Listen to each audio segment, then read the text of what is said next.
Hey everybody, welcome. Welcome to the last week of winter time, which is kind of exciting. I almost thought it was spring last week when we got that warm up, and now it's like, no, winter is never before March 20th. So we've got at least one more week. What is it today? The 15th? Last school week with it.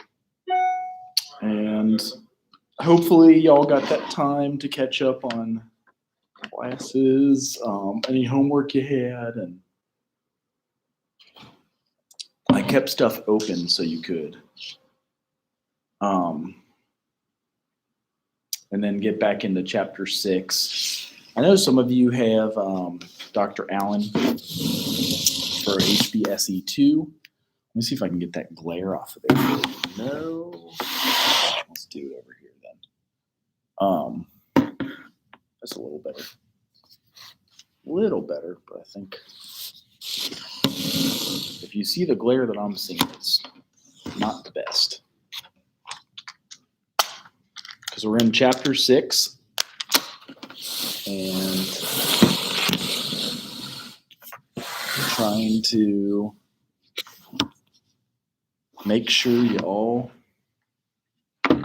maybe it's just the angle that I'm seeing it at though too.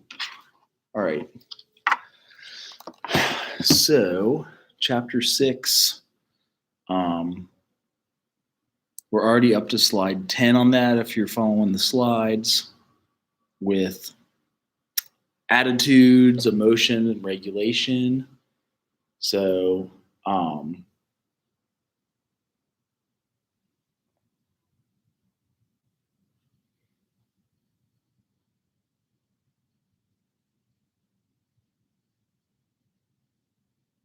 a lot of the kids' behaviors at this age, 7, 8, and 9, they have more exposure to role taking opportunities that involve exchange of differing perspectives that help development. So they're in school, they get to see more of the kids that they're in school with, and that helps overall development because they get to see how their parents react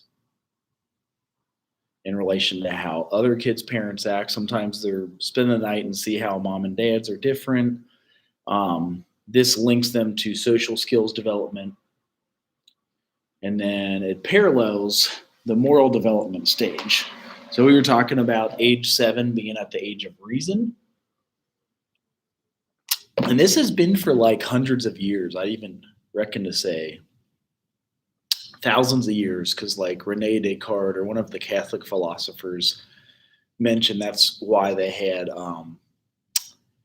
say like first communion at that age. I think they're about 7,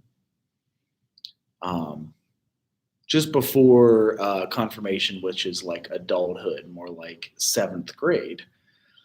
So kids also have what's called interpersonal awareness. And this is how the child conceives his or her own interpersonal relationships, particularly friendships and peer group relationships. And then their friendship stages coincide with cognitive development. So with early childhood, they have more of a physical playmate with friendships. In middle childhood, it's like cooperation. So this is where they are right now. Like if I do something for you, then you'll do something for me. So like they both play with each other at ages 7, 8, and 9. Adolescence is a little different. Adolescence is where they have the interdependence. And a lot of us, are in adolescence even through our teens and 20s. So there's intimate sharing. You begin confiding in people, getting advice from people and things of that nature. Then psychological strengths and hazards. There's a few of these on this age, as there is with all of the ages. So some of the psychological strengths and hazards are defined by traits. So they're either smart or shy and see themselves as more unique in their self concept, or if they have the self efficacy of a belief that's your own capacities to achieve goals. So that's associated with behavioral growth and outcomes. Not everybody is a self starter and has self efficacy. So this is something that you kind of gain at this stage of your life. And then there's also what's called the looking glass theory. So, in the looking glass theory, the research shows that children's evaluations for themselves resemble the way other people perceive them. So, it's almost like they're looking at themselves through the looking glass. And you really do worry about what other people think about you, especially in that age, so to speak. Um, there's some of those things that come up that way. Some of the other psychological strengths and hazards, there's child behavior checklist, assesses the externalizing and internalizing problems. So if they're externalizing problems, they're more often acting out. So kids, you'll see sometimes 7, 8, and 9 acting out when they externalize problems. They may do a behavior, not so much the temper tantrums that you see at the earlier ages, but some of the acting out that that you would bring your kid to the psychologist for. And now, if they're internalizing problems, they have the interstate problem, and that's sometimes you'll see there a diagnosis of anxiety or depression, and they do need someone to talk to, like cognitive behavioral therapy, folks to talk with. And so the two most common problems of middle childhood are ADHD and depression. And so nowadays, one interesting new concept that's come in since this book has been published, because now this book is officially about 10 years old. There are correlations between the ADHD symptomology and then the trauma symptomology. So sometimes for example, at Lighthouse Youth Services, we would diagnose folks with ADHD, and as more of the data came out in the trauma field, the DSM-5 showed that they had the same symptoms with ADHD as they would show in trauma. And it turned out the kid had a trauma in early childhood. And so getting therapy for that trauma was the most important. Why cognitive behavioral therapy is important for both ADHD and trauma. And so lots of fun stuff coming up through the new research. So trauma used to only be able to be diagnosed in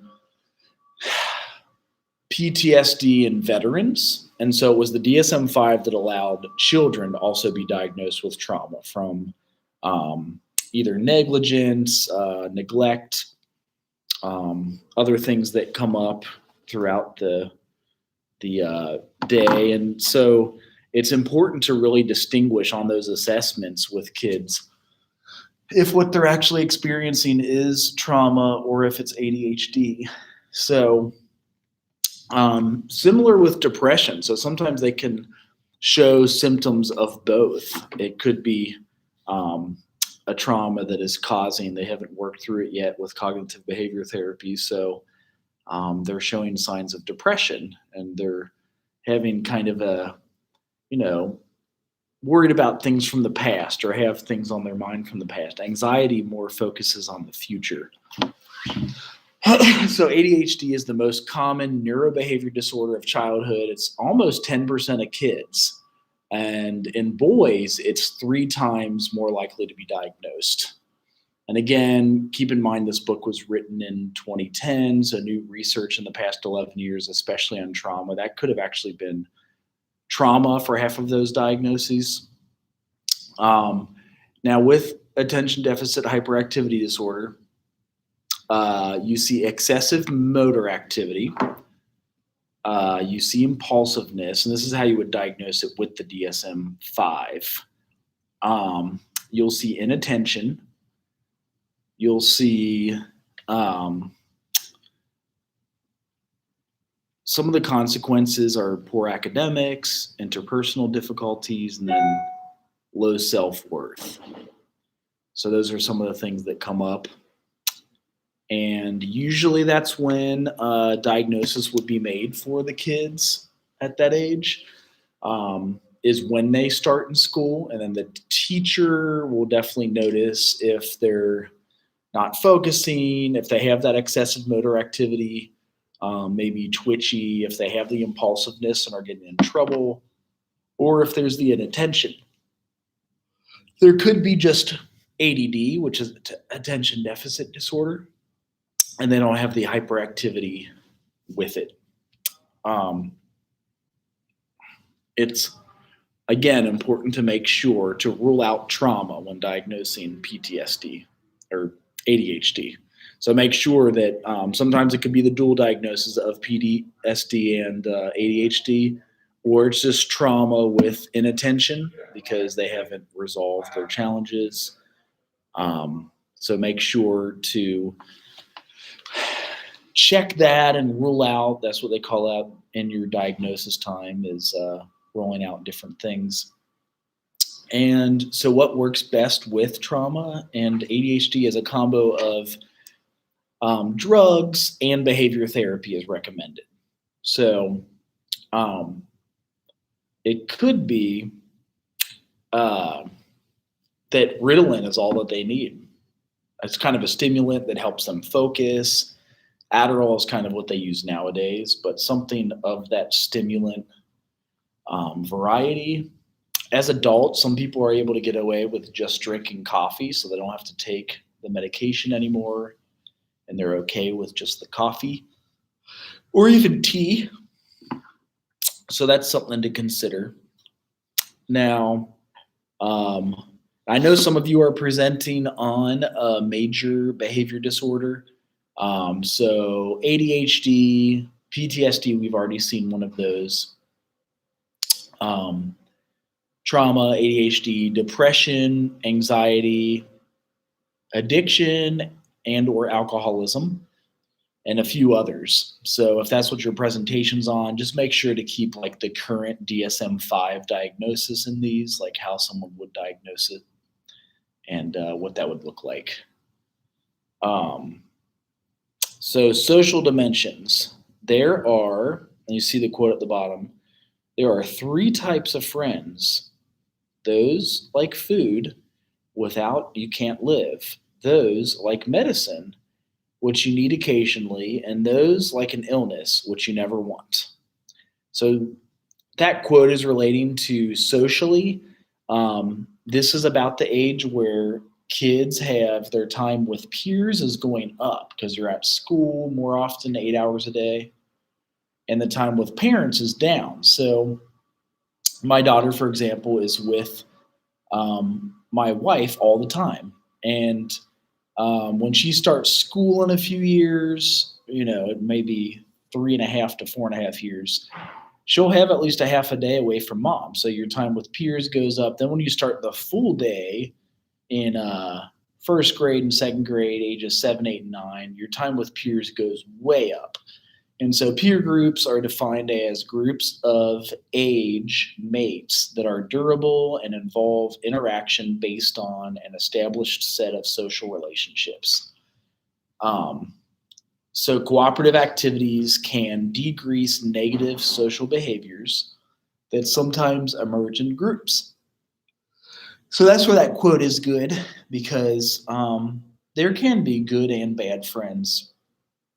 And so making sure you direct your son or daughter to get the appropriate social interaction with folks and whatever needs to be going on.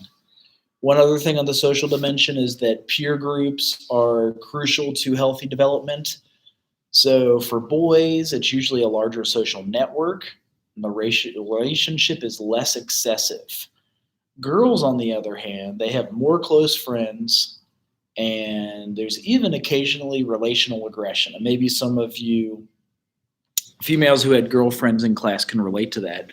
Um, there is girl fights, and that's in our groups class one of the topics that we teach in girl circle. It's either girl fights or girlfriends, and finding ways to resolve with communication how to do better at that. Now, friendship is defined as a close, mutual, and voluntary dyadic bilateral relationship. So that's a lot of important things there because it's close and mutual, first off, that like you're both involved in the relationship. It's voluntary, so you're not forced into being a friend. It almost sounds like entering into the sacrament of marriage. It's voluntary, it's mutual, dyadic, bilateral, so like you're both helping one another out, and a relationship where you both work with each other on things. So one other thing that comes into play is popularity. So a close being liked or accepted by one's peers, and that can change different with each child. Some are okay being kind of like the more quiet one. Others prefer to be the outgoing one and popular. And then one of the quotes here is that birds of a feather flock together and opposites attract. So, um, kind of a question, and we'll have this in one of the discussions. What do you guys think is more likely in friendships, that birds of a feather flock together, or do you think that opposites attract? Something to consider there. I know we have some presentations coming up, so I want to make sure to stop in time that you make sure when folks turn in those presentations in the next few weeks that you take that time to watch each one of those too. Because people doing electronically will film from their cell phone and computer. So finishing with this slide, so we have the last four for Wednesday and Friday. Peer relations and child development. So proper peer relations are associated with discomfort, anxiety, and a general unwillingness to engage the environment. So there's research on this that poor peer relations can affect your child's psyche. So it's important to know children master their aggressive impulses within the context of peer relations. So they may start out young and wanting to hit the kid or even hitting the kid. They learn that's not appropriate social behavior. They're corrected and then they stop. The third one is on here that sexual socialization cannot take place in the absence of peer interaction. So, which is interesting too, because in coronavirus and these like electronic meetings, that's something to consider, why there is loneliness and challenges to learn these things electronically. Can you learn some of these things that you're supposed to learn in child development over the internet? Big question for new researchers. Peer relations are related to role taking ability, empathy, and moral reasoning. So, as we learn how to be better empaths, we relate to one another and work with folks differently. Children who are rejected by their peers are at greater risk for delinquency, so they don't even want to go to school because they're rejected by peers. So that's kind of when the school skipping, playing hooky, just not even going, or maybe they hang out away from school with the one kid that they do get along with. It's also more related to school dropout, because why would you go to a school where you don't like the people there? And mental health problems. So again, with COVID and the new coronavirus rules, what do you think that has in terms of an impact on mental health, going to school. And then finally, friendships are critical because they provide opportunities for learning social skills and a beginning sense of group belonging. So, again, learning these things, and I'm glad that, with the vaccine especially, we can open schools back up and you get that peer interaction again. And you get things with kids that we didn't have for a while. So, I know that we are on the end point of making your presentations to either you can bring them into class and like last week, hook it up, show it on the monitor. I'll film it through this YouTube live, and then you'll have the link to post for other students to watch.